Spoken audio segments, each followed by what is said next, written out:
بار الزام لگائے جا رہی تھی اور شوہر بار بار اس کو اپنی حد میں رہنے کا کہہ رہا تھا، لیکن بیوی چپ ہونے کا نام ہی نہیں لے رہی تھی۔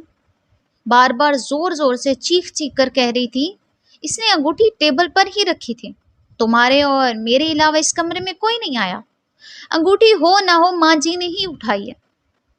بات جب شوہر کی حد سے باہر ہو گئی، اس نے بیوی کے گال پر زوردار تماچا دے مارا۔ اب 3 ماہ پہلے ہی تو شادی ہوئی تھی، بیوی سے تماچا برداشت نہیں ہوا اور وہ گھر چھوڑ کر جانے لگی۔ اور جاتے جاتے اس نے شوہر سے ایک سوال پوچھا، تمہیں اپنی ماں پر اتنا یقین کیوں ہے؟ تب شوہر نے جواب دیا۔ اس جواب کو دروازے کے پیچھے کھڑی ماں نے جب سنا تو اس کا دل بھر آیا۔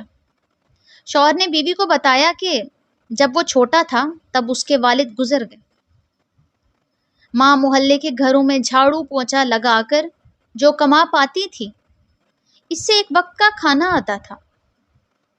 ماں ایک پلیٹ میں مجھے روٹی دیتی تھی اور خالی ٹوکری ڈھک کر رکھ دیتی تھی اور کہتی تھی میری روٹیاں اس ٹوکری میں ہیں، بیٹا تو کھا لے۔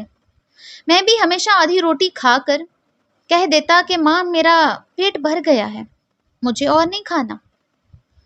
ماں نے میری چھوٹی آدھی روٹی کھا کر مجھے پالا پوسا، آج میں 2 روٹی کمانے کے قابل ہوا، لیکن یہ کیسے بھول سکتا ہوں کہ جس ماں نے عمر کے اس حصے میں اپنی خواہشات کو مارا ہے، وہ ماں عمر کے اس حصے میں کیسے ایک انگوٹھی کی بھوکی ہو سکتی ہے؟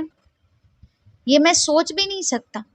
آپ تو 3 ماہ سے میرے ساتھ ہو، میں نے تو ماں کی قربانیوں کو 25 سالوں سے دیکھا ہے۔